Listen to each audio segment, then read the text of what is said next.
जय महाराष्ट्र. मी रुजुता लुकतुके. शनिवारी रात्री 8 वाजताची वेळ म्हणजे राजमंत्रची वेळ हे गणित आता आपल्या प्रेक्षकांच्या मनात घट्ट बसलेलं आहे. तुमचा जे प्रतिसाद तुमचा जो या कार्यक्रमातनं आम्हाला मिळतो, ईमेलच्या माध्यमातून, फोनच्या माध्यमातून आम्हाला कळत असतं, त्यावरनं मी हे म्हणण्याचं धाडस आत्ता केलं आहे. राजमंत्र ज्योतिषावरचा जरी हा कार्यक्रम असला तरी राजकीय आणि सामाजिक विषयांवर आपण या कार्यक्रमाच्या माध्यमातून भाष्य करत असतो, भविष्य करत असतो. पंडित राजकुमार शर्मा नेहमीसारखे आज आपल्याबरोबर आले आहेत आणि आणखी काही महत्त्वाच्या विषयावर त्यांच्याशी आज अपन बोलना रहो. पंडित जी, बहुत बहुत स्वागत है इस प्रोग्राम में. Thank you very much. हम तो मेक इन इंडिया से शुरुआत करने वाले हैं. आप कहिए, आपके लिए इस हफ्ते की शुरुआत कैसे होने वाली है?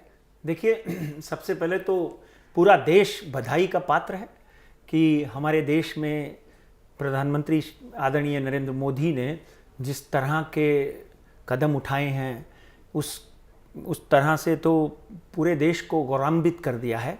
पहले जागतिक योग दिवस, अभी मेक इन इंडिया. जी हाँ. तो फख्र है हमें, यह गौरव है कि भारत ये सिर्फ एक अभियान नहीं है जो भारत की ओर से पंडित मोदी जी ने एक कदम आगे रखा है.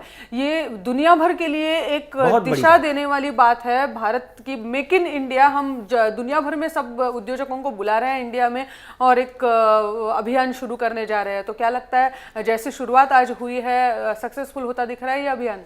देखिए, यहाँ पर क्योंकि ये हमारा कार्यक्रम एस्ट्रोलॉजी के ऊपर आधारित है. जी हाँ. आज का दिन देखा जाए, आज का दिन देखा जाए तो आज के दिन की इम्पोर्टेंस देखी जाए तो रुजुता जी, आप हैरान होगी कि हमारे देश की कुंडली का जब हम अध्ययन करते हैं 15/8/1947 कर्क राशि, उसके साथ में आज के दिन हमारे देश की कुंडली में चंद्रमा की महादशा, यानी कर्क राशि का स्वामी चंद्रमा है. इसलिए देश को एक ऐसा तरफदार प्रधानमंत्री मिला जिसने पूरे विश्व में देश का नाम रोशन किया और प्यार करने वाला. ऐसा समझ लीजिए कि मैं तो आदरणीय नरेंद्र मोदी को एग्जैक्टली मोहम्मद जलालुद्दीन अकबर की तरह देखता हूं, जिसने हिंदुस्तान को इतना प्यार किया कि उन्होंने जन्माष्टमी भी बनाई और ईद भी मनाई. यहाँ पर अगर हम आज की बात करें तो आज की प्रश्न कुंडली की बात करें तो मित्रों, आपको सुनकर हैरानगी होगी कि मेक इन इंडिया की शुरुआत नरेंद्र मोदी ने मुंबई में, देश की ऐसा समझ लीजिए कि देश की आर्थिक राजधानी में की है, और वो भी समुद्र के किनारे. यहाँ पर आज शुक्र, बुध, मंगल, राहु, केतु 5 ग्रह बदल चुके हैं. इसलिए मेक इन इंडिया जो है, आप देखेंगे कि जिस तरह से हमारे जीडीपी में ग्रोथ हो रही है, इसी तरह हमारी एफआईआईज में ग्रोथ होगी, इसी तरह हमारी इंडस्ट्रियल ग्रोथ होगी, इसी तरह हमारी एम्प्लॉयमेंट में ग्रोथ होगी, इसी तरह हमारे देश का परचम जो है भारतीय जनता पार्टी और बाकी के दल जो है ऊपर उठाएंगे. एक बात मैं हमेशा कहते आया हूं, आपको अब फिर बोलता हूं कि हमारे देश में जो काल सर्प दोष था 15/8/1947 में जब अंग्रेज ने हमारा देश आज़ाद किया, तो कहीं ना कहीं अंग्रेज हर चीज़ को अच्छी तरह से सुनता है, समझता है, गहराई से उसको परखता है. कहीं ना कहीं हमारे ज्योतिषियों को बुलाकर, पंडितों को बुलाकर, मनीषियों को बुलाकर उसने डेफिनेटली ये समय देखा, और उस वक्त की कुंडली को अगर देखा जाए तो उसमें काल सर्प दोष लगा हुआ था, जिसके कारण बहुत सालों तक देश उठ ना पाया. और यहाँ पर 2011 से काल सर्प दोष से हमारा देश मुक्त हो चुका है. उसीलिए उसको माननीय नरेंद्र मोदी जैसा प्रधानमंत्री मिला और देश में काम करने वाले नेताओं को आगे बढ़ाने के लिए उन्होंने हर कदम उठाया. और जो नहीं उठाता है उसको वो परे कर देते हैं. जी हाँ. उसका पोर्टफोलियो बदल देते हैं. हाँ. ये बहुत कम हुआ है. यहाँ पर तो अरुण जेटली के बारे में भी वो बात हो रही है कि शायद वो ना रहे हमारे वित्त मंत्री आने वाले दिनों में. आपने ये जो बात कही है, इस बात को हम अगले हफ्ते लेने वाले हैं, क्योंकि उनकी कुंडली का अध्ययन कर चुका हूं मैं. क्योंकि आज मेक इन इंडिया में के रंग में पूरा देश रंगा हुआ है, इसलिए हम भी अपना योगदान माननीय नरेंद्र मोदी को इस शो के माध्यम से देते हैं, और उनको ही नहीं पूरे देश को बधाई देते हैं कि इस तरह के कार्यक्रम जो है हमारे देश को गौरवान्वित करेंगे, हमारे देश का नाम ऊंचा करेंगे, और हम भारतीय होने का गर्व महसूस करेंगे. जी हाँ, अभी बातों बातों में आपने कहा कि 5 ग्रह है आज के दिन बदल रहे हैं, तो इनके इस बदलाव से क्या फायदा हमें होने वाला है, किस तरफ इशारा कर रहे हैं इन ग्रहों का बदलना। और दूसरी बात यह है कि इंटरनेशनली ये जो आज का कार्यक्रम है बहुत ज़रूरी है और बहुत इम्पोर्टेंट है भारत के लिए, तो क्या हमारा नाम दुनिया भर में हो सकता है ऐसे अभियानों से, ऐसे प्रोग्राम से? देखिए, सूर्य हर कुंडली का राजा माना जाता है, समझे आप। और कहीं ना कहीं सूर्य जो है उसको बहुत ज़रूरी देखा जाता है। सूर्य और केतु जो है वो इस वक्त कुंभ राशि में बैठे हुए हैं। कहीं ना कहीं जो असुरक्षिता है हमारे देश में, हमारी देश की, मैं असुरक्षिता से शुरू करूंगा, वो कहीं ना कहीं एक ही चीज़ को लेकर है। ना तो वो फाइनेंशियल ग्रोथ को लेकर है, ना इंडस्ट्रियल ग्रोथ को लेकर है, ना हमारे देश की उन्नति को लेकर है। अगर सूर्य और केतु को देखें तो वो एक ही तरह से, एक ही शनि की राशि में बैठे हुए हैं। एक ही प्रॉब्लम है, वो है आतंकवाद। दूसरी, आपने जो बात कही कि आज की ग्रह दशा में 5 ग्रह बदले हैं, आज नहीं बदले हैं, पिछले 2 दिनों में कुछ ग्रह बदले हैं। उसके पिछले हफ्ते राहु और केतु बदले थे। आज और कल शुक्र बदल जाएगा, फिर मंगल बदलेगा। और इन ग्रहों के परिवर्तन से इस वक्त मकर राशि में गुरु, मकर राशि में इस वक्त शुक्र और बुध बैठे हुए हैं। कहीं ना कहीं महालक्ष्मी योग का निर्माण हुआ है। गुरु और चंद्रमा इस वक्त सिंह राशि में बैठे हुए हैं, तो कहीं ना कहीं गजकेसरी योग का निर्माण हुआ है। हाँ, विश्व योग का निर्माण भी एक जगह पर है, जो मैंने अभी बोला आपको, सूर्य और केतु बैठे हुए हैं। आतंकवाद को लेकर, आंतरिक सुरक्षा को लेकर, उन चीज़ों को लेकर हम दुखी जरूर हैं और होंगे भी आगे जाकर, क्योंकि ग्रह दशा। मगर कहीं ना कहीं ग्रोथ की बात करें, मैं आपके शो के माध्यम से, इस प्लेटफॉर्म के माध्यम से एक बात हमेशा कहते आया हूं कि मुझे तो अपने देश की नज़र उतारने का मन करता है। आज नरेंद्र मोदी, मेरा कांटा खड़ा हो जाता है जब मैं बात करता हूं। माननीय नरेंद्र मोदी ने जिस तरह से देश की उन्नति के लिए, देश को आगे बढ़ाने के लिए जो कदम उठाए हैं, उसके लिए वो बधाई के पात्र हैं। और पूरा देश इस वक्त डेफिनेटली मेक इन इंडिया के रंग में रंगा हुआ है। और ग्रह दशा भी मोदी जी के बिल्कुल पक्ष में है। उनकी आंतरिक समस्याएं जो हैं वो अलग हैं। कहीं ना कहीं राजनीति में आंतरिक समस्याएं होती हैं। उनकी वृश्चिक राशि है, उसके ऊपर कहीं ना कहीं आप देखेंगे तो 7.5 चल रही है। देश के लिए जो वो काम कर रहे हैं वो डेफिनेटली बहुत अच्छा है। जैसे एक समय के ऊपर श्री मनमोहन सिंह ने देश में औद्योगिक क्रांति लाई थी। एक ऐसा समय था जब राजीव गांधी ने हर आदमी के हाथ में फोन पकड़ा दिया था। आगे आने वाले दिनों में हर देश भारत में इन्वेस्टमेंट करने के लिए आगे बढ़ेगा, इच्छुक होगा। ये नरेंद्र मोदी ने करके दिखाया है, इसलिए आई सैल्यूट टू हिम। पक्का पक्का। आज तो इस प्रोग्राम के लिए वो मुंबई में है, लेकिन दिल्ली में इस वक्त क्या हो रहा है उसके आपने बातों बातों में कह भी दिया कि आंतरिक असुरक्षितता।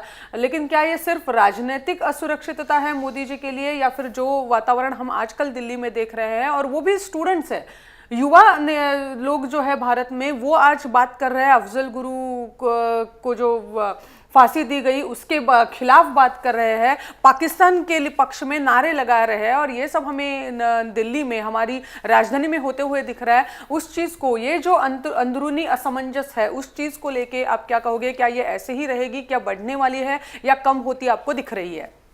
देखिए, ऐसा है कि सदियों रहा है दुश्मन दौरे जहां हमारा, पर कुछ बात है कि हस्ती मिटती नहीं हमारी। ये इकबाल ने एक ज़माने में बोला था। और आज जिस तरह से नरेंद्र मोदी इस देश को उन्नति के पथ पर लेकर जा रहे हैं, उसमें ये छोटी मोटी बातें कोई मायने नहीं रखती।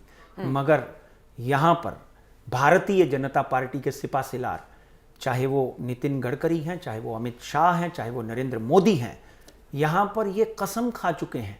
ये वो लोग हैं जिन्होंने काली टोपी पहनकर और पीली निकर पहनकर देश के ऊपर मरने मिटने की सुबह से 6 बजे शाखा में कसम खाई हुई है। ये कहते हैं पहली पहचान वही है, नमस्ते सदावत सदी मातृभूमि। तो ये पहचान, उस पहचान के साथ मैदान में उतरे हैं। इसलिए ये वो को अफजल गुरु को फांसी हुई है। उसी तरह जिन लोगों ने ये घिनौना खेल खेला है, जवाहरलाल नेहरू यूनिवर्सिटी दिल्ली में, उनको कड़ी से कड़ी सजा मिलेगी। बिल्कुल भी हमारा देश ये मत समझे, या कांग्रेस या विरोधी नेता, विरोधी पक्ष ये मत समझे कि कहीं ना कहीं नरेंद्र मोदी कुछ नहीं कर रहे। मित्रों, कीप इट इन माइंड, एक बात ध्यान से सुन लीजिए। मैं सुशील कुमार शिंदे साहब का आभारी हूं जिन्होंने अफजल गुरु को फांसी दी थी, वो तभी होम मिनिस्टर थे। आज नरेंद्र मोदी भी कम नहीं करेंगे। देश की तरफ हर उंगली जो उठेगी, नरेंद्र मोदी, हमारे डिफेंस मिनिस्टर मनोहर पर्रिकर हमेशा बोलते हैं उस उंगली को काट के रख दिया जाएगा। और ये जो घिनौनी हरकत है, इसको इस तरह मसल दिया जाएगा कि आप भाग्यशाली हैं कि आपको ये महसूस होगा कि आगे आने वाले दिनों में इस देश में ऐसी हरकत करने के लिए किसी की हिम्मत नहीं पड़ेगी, और होनी भी नहीं चाहिए। बिल्कुल, ये बहुत गलत बात है। जी हाँ। इस मंच के माध्यम से सब लोगों ने इसकी निंदा करी है। हम राजमंत्र के माध्यम से और जय महाराष्ट्र चैनल के माध्यम से इसका घोर निंदा करते हैं, और बिल्कुल इस तरह के जो तत्व हैं उनको खत्म कर देना चाहिए और उनको कड़ी से कड़ी सजा देनी चाहिए, ताकि इस तरह की हरकत हमारे देश में, हमारे घर में बैठकर कोई ये कहे कि इंडिया गो बैक, इंडिया को तब तक नहीं छोड़ेंगे, टूट नहीं जाएगा। किसी की हिम्मत नहीं है कि भारत को कोई तोड़ सके। भारत उन लोगों को तोड़ देगा। ये नरेंद्र मोदी ही नहीं, देश का हर बच्चा बच्चा प्रण ले चुका है, और हमारे देश में इस तरह की बात नहीं होगी। और नरेंद्र मोदी और उनकी टीम डेफिनेटली इसके बारे में अगले 3 महीने के अंदर अंदर आप देखेंगे कि उन लोगों को तिहाड़ का मुंह देखना पड़ेगा, और ऐसा एक्शन होगा जो आपने सोचा तक नहीं होगा। बिल्कुल नहीं, क्योंकि हुआ ऐसे था, आजकल में असहिष्णुता को लेके विवाद हो रहा था, और उस समय में पंतप्रधान मोदी जी की, अगर प्रधानमंत्री मोदी जी की हमने अगर भूमिका देखी तो वो आपसी तालमेल बनाने की कोशिश कर रहे थे। तो लग रहा था कहीं उनका जो सख्ती जो है कम होती जा रही है क्या प्रधानमंत्री बनने के बाद, ऐसा लग रहा था। तो ये जो आपने कहा है वो मेरे जैसे युवाओं के लिए तो बिल्कुल अच्छी खबर है कि अगर ऐसी चीज़ें मसल दी जाएंगी और उन्हें उन पे गौर किया जाएगा। लेकिन अब थोड़े और एक अगले टॉपिक के यहाँ चलते हैं, इसलिए क्योंकि हाल ही में 6 दिन हो चुके हैं अब डेविड हेडली जो एक आतंकवादी है, अमेरिका के जेल में है, उसकी पेशी की जा रही है वीडियो कॉन्फ्रेंसिंग के द्वारा, और वो महाराष्ट्र में मुंबई में ही की जा रही है 26/11 को लेकर। जी, तो वो उस पेशी, फिलहाल बहुत कुछ डेविड हेडली कह चुका है, सामने हाँ। बहुत कुछ सच सामने आ चुका है। इस पेशी को आप कितना इम्पोर्टेंट मानते हो? क्या हमारा जो 26/11 का यहाँ चल रहा केस है उसके ऊपर कितना असर ये डाल सकेगा? कितने सबूत है और सामने आएंगे? क्या पाकिस्तान को वो मानने पे मजबूर किया जाएगा? बिल्कुल, बहुत सुंदर बात कही आपने। देखिए, यहाँ तक नरेंद्र मोदी की बात करें तो आपने पहले कहा ना कि उनकी सख्ती कम हो गई, उसका जवाब देता हूं मैं। ये ज़रूरी नहीं है कि माननीय नरेंद्र मोदी जो है वो हर रोज़ कोई ना कोई बयान दे। अपने कार्यों से, अपनी अंतर और कौटल्य और चाणक्य नीतियों से वो अपना काम कर देते हैं। कहीं ना कहीं आपने देखा आमिर खान को भारत तुल्य का एम्बेसडर से हटा दिया गया, उनको मुंह की खानी पड़ी। वो अपना काम एकदम अंतर खाते से करते रहते हैं और करते रहेंगे। अब डेविड हेडली की आपने बात छेड़ी है, तो एक बात पक्की है कि मैं पिछले 2 सालों से ये कहते आया हूं कि हमारे बड़े बड़े नेताओं को आतंकवाद से बचना चाहिए, अपनी सुरक्षा का ध्यान रखना चाहिए। अगर उनके सुरक्षाकर्मी कहते हैं कि आज आप यहाँ ना जाएं, तो नहीं जाना चाहिए। ये गलती माननीय राजीव गांधी जी ने की थी और वो रिजल्ट आपके सामने है। मगर डेविड हेडली ने जिस तरह की हिम्मत दिखाई है, क्योंकि अभी मरता क्या ना करता, उसको पता है कि अमेरिका उसको छोड़ने वाला नहीं है। और हमारे हिंदुस्तान को अमेरिका से सीख लेनी चाहिए कि वहाँ पर आप थोड़ा सा भी बढ़ने की कोशिश करते हैं, अंडर कवर एजेंट छोड़ दिए जाते हैं और आपको ख़त्म कर दिया जाता है। चाहे वो ओशो रजनीश थे, उनको ख़त्म किया इन्होंने, चाहे वो हेडली है। हेडली को तो सजा भी सुनाई गई है। केस खड़ी नहीं हुई है, वहां पे सजा सुनाई गई है। बिल्कुल, इशरत जहां का जो मुद्दा सामने आया है उससे श्री नरेंद्र मोदी जो है वो बाल बाल साफ साफ लोगों के सामने आ गए हैं कि उनका कहीं भी कोई हाथ नहीं था। ऐसे आतंकवादियों का यही हाल होना चाहिए। अफजल गुरु का जो हुआ है, इशरत जहां का जो हुआ है, मैं तो गुजरात की उस पुलिस को सैल्यूट करता हूं कि जिन्होंने ये कदम उठाया था। वो गलत नहीं था, उनके पास इंफॉर्मेशंस थी और हेडली ने उस इंफॉर्मेशन के ऊपर मोहर लगा दी है। आज भारत की तरफ पाकिस्तान जो गंदी नजर करके देख रहा है, आप पठानकोट की बात कर लीजिए, आप 26/11 की बात कर लीजिए, जितनी भी घटनाएं हुई हैं उसमें पाकिस्तान का डायरेक्टली नहीं तो इनडायरेक्टली हाथ रहा है। वहाँ के लोग, वहाँ पे बैठे हुए जैश ए मोहम्मद, तालिबान के लोग या बाकी जितनी भी संगठन है, उन लोगों ने डायरेक्टली हमारे देश के ऊपर प्रहार करने की कोशिश की है। और ये बहुत बड़ा खुलासा इसी की वजह से हुआ है कि शुक्र और बुध, सूर्य और केतु, गुरु और चंद्र, ये इकट्ठे हमारे देश की कुंडली में इस वक्त देश को उन्नत करने के लिए बैठे हुए हैं। देश में आतंकवाद इस पर्टिकुलर हेडली की इंटरव्यू के बाद आधा खत्म हो जाएगा। क्या बात है, आधा खत्म हो जाएगा। अमेरिका को भी ये मानने पर मजबूर किया जाएगा, मतलब जा सकता है शायद कि पाकिस्तान की जो आतंकी गतिविधियां है वो कम होनी चाहिए। देखिए, यूएसए जो है वो पूरे विश्व में आतंकवाद को खत्म करने के लिए प्रण ले चुका है। चाहे वो इराक है, चाहे ईरान है, चाहे वो सीरिया है, चाहे वो पाकिस्तान है, अफगानिस्तान है। दिखने में कभी कभी दिखता है कि वो पाकिस्तान को प्रो पाकिस्तान है। हो सकता है, ये बात आपकी सच हो सकती है, क्योंकि जब पाकिस्तान को पैसे की जरूरत पड़ती है तो वो देते हैं, असला देता रहता है, मगर ये नहीं कहता है कि तुम जाके भारत में युद्ध करो, भारत में बम फोड़ो, क्योंकि वहां पे वो हमेशा पाकिस्तान का विरोध करता आया है। और नरेंद्र मोदी के ये 2 दौरों के बाद डेफिनेटली अगर हम देखें तो पाकिस्तान का रुख जो है वो नरम पड़ा है और उनको वो शर्म से, ऐसा कह लीजिए कि शर्मसार हुए हैं कि ये हमारे देश से हो रहा है। क्योंकि वहाँ पर तो नवाज शरीफ खुद इतने दुखी हैं, उस देश की पूरी तरह से ज्योग्राफी देखें तो हर कोने में, हर जगह के ऊपर बम विस्फोट हो रहे हैं, कोई किसी को मार रहा है, कोई किसी को मार रहा है। मैं तो पाकिस्तान के लोगों से ये अनुरोध करता हूँ कि उनको सबको मिलकर अन्ना की तरह एक युद्ध करना चाहिए और वहाँ की पॉलिटिकल जो चीज़ें हैं उनको उखाड़ देना चाहिए। और भारत हो सकता है आगे आने वाले दिनों में कहीं ना कहीं पाकिस्तान के, मैं तो टुकड़े होते हुए देखता हूँ, क्योंकि जिस देश में आंतरिक समस्याएं इतनी हैं वो कहाँ बच पाएगा।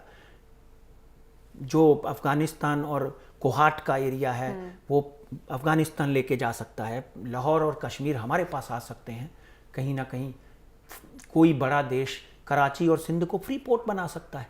ऐसे आने वाले दिनों में भविष्यवाणी इस कार्यक्रम में हम आते हुए दिख रहे हैं। बिल्कुल 2028 तक ये पूरी पॉसिबिलिटी है, क्योंकि Pakistan is become a hub of international terrorist. तो इस इंटरनेशनल हब को तोड़ने के लिए अमेरिका और रशिया जैसे देश आगे आएंगे। और देखना आप कि मानवता के लिए, उनके यहाँ पर रहते हुए जो लोग हैं उनकी इंसानियत के लिए, उन बच्चों का क्या कसूर था जिनको गोलियों से भून दिया गया, उन कॉलेज स्टूडेंट का क्या कसूर था जिनको गोलियों से भून दिया गया। उन अन्याय है ये, और इस अन्याय के खिलाफ पाकिस्तान भी आवाज उठाएगा। डेफिनेटली आप देखेंगे कि आगे आने वाले दिनों में एक बड़ा बदलाव आता हुआ दिखाई देता है। आज काफ़ी ग्लोबल बातें हो रही है राजमंत्र के माध्यम से लेकिन भविष्यवाणी भी ग्लोबल है कहना पड़ेगा हमारी। लेकिन थोड़ा जो राज्य के कुछ इश्यूज है उसके ऊपर और एक बार रुख फरमाते हैं। इसलिए आपने छगन भुजबल जी के बारे में कहा था, फरवरी के बाद उनके दिन कुछ अच्छे नहीं चल रहे और हमने वो देखा है। अमेरिका से लौटने के बाद वो ईडी के जो इसमें फंस गए हैं। जी जी।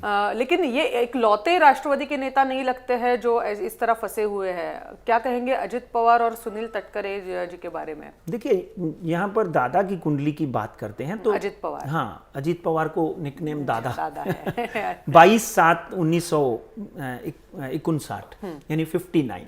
तो 59 बुधवार का जन्म है उनका और कुंभ राशि है। मैं पहले भी उनकी कुंडली के ऊपर बहुत बार अध्ययन करके लोगों तक पहुंचाते आया हूं और बुध की महादशा उनके ऊपर 2013 से लगी हुई है।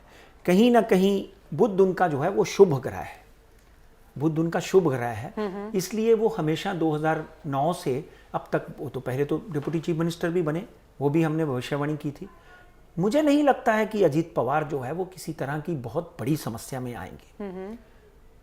इसलिए अच्छा। वो, हाँ, हो सकता है कि कहीं ना कहीं सुनील तटकरे जो हैं उनको आगे आने वाले दिनों में ईडी या सीबीआई या इस तरह के एजेंसीज का मुंह देखना पड़े और कुछ समस्याएं बढ़ जाएं उनकी।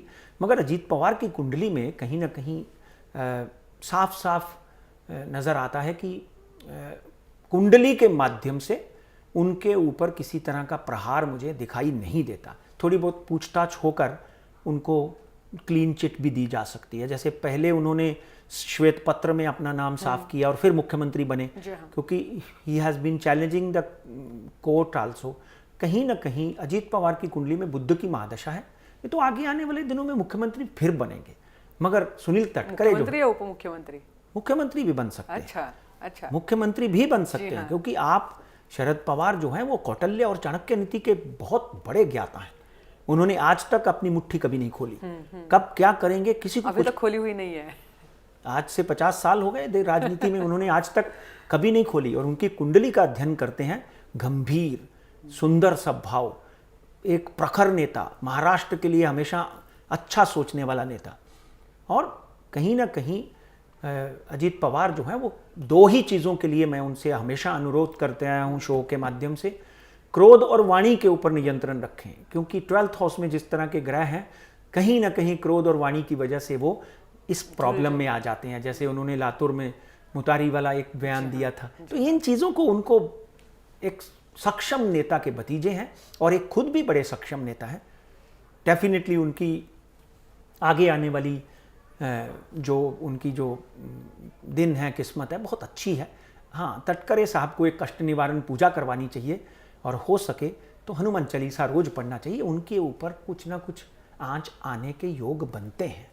It may not be jail, but definitely कुछ ना कुछ तकलीफ उनको सहनी पड़ेगी। अब ये कहते कहते आपने काफ़ी सारे चीज़ें कह दी है। एक तो अजित पवार मुख्यमंत्री भी बन सकते हैं। सिर्फ उनका मुख्यमंत्री बनना जितना उनके लिए इम्पोर्टेंट है उतना ही उनकी पार्टी के लिए, क्योंकि राष्ट्रवादी ने इससे पहले कभी अपना मुख्यमंत्री नहीं दिया है।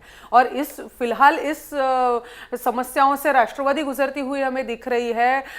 उनके कई सारे नेता फंसे हुए हैं। ऐसा भी कहा जा रहा है कि छगन भुजबल को विद इन पार्टी अलग कर दिया गया है, कोई बाकी नेता उनके साथ नहीं है। तो ऐसे सब जब ऐसे सब चीज़ों से जब गुजर रही है ये पार्टी, तो आपको क्या लगता है ये एनसीपी के जो आरोप है उन्होंने लगाए हुए हैं कि बीजेपी उनके साथ ये जानबूझकर खेल रहा है? देखिए, छगन भुजबल की मैं तो ये ग्रह दशा के ऊपर निर्धारित शो है। हाँ, इसीलिए कह रही हूँ कि हाँ, 25/7/2000 सबसे राष्ट्रवादी उभर कर ऊपर आती हुई आपको इसका मतलब है दिख रही है, और जान बाकी है शरद पवार जी में। बिल्कुल। 25/7/2017 25/7/2015 को मैं ये भविष्यवाणी कर चुका था कि अपने छगन भुजबल की कुंडली में कारावास के और जेल के योग बनते हैं। कहीं ना कहीं समीर है, पंकज है, उनकी भी कुंडली में कुछ समस्याएं बनी हुई हैं। जो समीर तो already is in the prison. तो कहीं ना, अगर हम छगन भुजबल और एनसीपी की कुंडली, क्योंकि एनसीपी की गठन और कुंडली का अध्ययन भी हमने किया हुआ है, कहीं ना कहीं शरद पवार जो है इतनी जल्दी हार मारने वालों में से नहीं है। उनके साथ महाराष्ट्र के लोग जुड़ेंगे। और कौन सी पार्टी है जिसमें घोटाले नहीं है और जिन्होंने इस तरह के अपराध नहीं किए हुए हैं? कुछ के तय हो गए हैं, कुछ के तय नहीं हुए। आज अगर भारतीय जनता पार्टी की बात करें तो there are so many places where Bharatiya Janata party is been blamed, चाहे वो मैप्पन घोटाला हो, चाहे वो दिल्ली में जेटली साहब के ऊपर क्रिकेट के आरोप हों। तो इसलिए यहाँ तो क्या है कि हमको हर आदमी को सुधारना है, इस तरह के काम ना हो, वो नरेंद्र मोदी और उनकी टीम को देखना है। कहीं ना कहीं इस पार्टी में अगर छगन भुजबल और तटकरे के ऊपर आरोप लगे हैं तो बाकी 90% लोग थोड़ी ऐसे हैं। वो तो स्वच्छंद है। शरद पवार के ऊपर कितनी बार आरोप लगे, मगर आज तक कोई प्रूफ नहीं हो पाया और ना ही आगे होगा, क्योंकि उन्होंने किया ही नहीं है कभी कुछ। तो इसलिए मैं तो ऐसे नेता जो हैं हमारे महाराष्ट्र के, उनको सैल्यूट करता हूं कि डेफिनेटली आगे आने वाले दिनों में इन लोगों के हाथ में देश की बागडोर होनी चाहिए। भगवान से प्रार्थना है कि उनकी सेहत अच्छी रहे। इन सब चीज़ों बातें करते करते समय ऐसे निकला जा रहा है, क्योंकि दर्शक जो है वेट कर रहे हैं। सेंसेक्स और निफ्टी के बारे में आप क्या कहोगे? ये हफ्ता कुछ अच्छा नहीं था, हम सब देख चुके हैं। हमने बोला भी था जी कि ये 23,400 का आंकड़ा भी तोड़ेगा, 23,000 भी तोड़ दिया। लेकिन अब बजट से पहले का हफ्ता है, आने वाला जो हफ्ता है बजट से पहले का हफ्ता है, तो उस हफ्ते में आपको सेंसेक्स और निफ्टी कहाँ नजर आ रहे हैं? देखिए, बाजार में जिस तरह की गिरावट हुई उस तरह की गिरावट ग्राहों से भी समझ में नहीं आ रही थी, मगर डेफिनेटली पिछले हफ्ते हमने बोला था कि बाजार नीचे गिर सकता है। बाजार औंधे मुंह गिरा, 800-900 पॉइंट एक ही दिन में गिर गया। 23,000 का आंकड़ा उसने तोड़ दिया और फ्राइडे के दिन 23,000 का आंकड़ा करीब 23,000 के ऊपर अटका हुआ है। थोड़ा सा 40 पॉइंट ऊपर और निफ्टी 4 पॉइंट ऊपर बंद हुई, मगर इस हफ्ते में मंडे, ट्यूसडे, वेडनेसडे अच्छा रहेगा। बाजार में अंतर्राष्ट्रीय स्तर की बात करें तो डॉ जोन्स कल अच्छा खुला, नैस्डैक अच्छा खुला, S&P ने अच्छी बढ़त मारी, मगर कहते हैं ना, जो चीज़ न्यूटन की गति के नियम है, नीचे आती है उसको वापस ऊपर जाना है, ऊपर से फिर नीचे आना है। अब दशा भी बदल चुकी है। कल और परसों मैं तो ये हफ्ते में बाजार बॉम्बे स्टॉक एक्सचेंज का अगर हम आंकड़ा सेंसेक्स देखें तो ये डेफिनेटली 23,800 वापस छू सकता है, 24,000 भी छू सकता है। इस तरह की वॉलेटिलिटी दिखती है ऊपर जाते हुए फिर नीचे आते हुए, और नीचे 22,600 का आंकड़ा भी छू सकता है। मगर बाजार में day trading is more important, वो कर सकते हैं आप, मगर स्टॉप लॉस रख के करें और हमें कहीं भी जिम्मेदार मत बनाएं। और निफ्टी 6815 और ऊपर का स्तर 7250, मतलब अच्छा स्तर है। बढ़ने के चांसेस 70% है पूरा महीना, पूरा हफ्ता। अगले हफ्ते फिर मिलेंगे, बढ़ने के चांसेस हैं, मगर वॉलेटिलिटी जारी रहेगी। डेफिनेटली बजट के ऊपर हम स्पेशल शो करेंगे। सोना आपने देखा, हमने जो बोला था वो हो गया। जी हाँ, सोने की तरफ आने ही वाली थी मैं। हाँ, बिल्कुल बिल्कुल। आप देखिए 30,000 तक भी जा सकता है कह रहे हैं। नहीं, 30,000 टच कर गया मैं। 30,000 टच कर गया, 30,005 टच किया सोना। 29,800, 29,400 के ऊपर सोना बंद हुआ। आगे आने वाले दिनों में सोना 31,000 देख रहा हूं मैं, 31,000। और आप यू आर द विटनेस, सोने का निचला स्तर 28,000 का है, 28,400 का, क्योंकि ये वॉलेटिलिटी है। मगर जैसे ही आप 28,400 देखते हैं, get into it, sit for 1 month, ये 32,000 तक भी जा सकता है। अच्छा। चांदी मैं हमेशा बोलते आया हूँ, मेरा लोगों ने चांदी के ऊपर शब्द पकड़े हैं मेरे कि चांदी में 34,000 प्लीज बाय कर लीजिए, आपको 2,000 रुपये मिलेंगे। चांदी 38,000 के ऊपर चली गई। जिन्होंने कमाया है उनको बहुत बहुत बधाई, जो रह गए उनको अनुरोध है कि ये 39,000 का आंकड़ा वापस पार करेगी। ऊपर का स्तर मेरा 38,800 का है, नीचे का स्तर 36,400 का है। 36,000 के ऊपर चांदी फिर खरीदें, 3 महीने बैठे रहें तो 40,000 भी आपको दे सकती है। तेल के भाव में अभी भी नरमी बन रही है। तेल नीचे का मुंह पर गिरता है, 26 से $27, 1850, 1870 नीचे का, ऊपर का 2,250। ऐसी परिस्थिति मार्केट की बनी हुई है। बिल्कुल पंडित जी, वक्त हो चुका है यहाँ रुकने का। काफ़ी ग्लोबल भविष्यवाणी, जैसे मैंने कहा, इस शो के माध्यम में आज हमने की है, और हम यही शुभकामनाएं देते हैं कि ये सब सही उतरे, क्योंकि वो भारत के हित में है जो आज आपने कहा है। बहुत बहुत धन्यवाद, आज हमारे शो में आप आए। वेळ झाली आहे इथेच थांबायची। आज राजमंत्रमध्ये इथेच थांबतोय, पण तुम्ही पाहत राहा जय महाराष्ट्र, थेट अचूक बिनधास्त।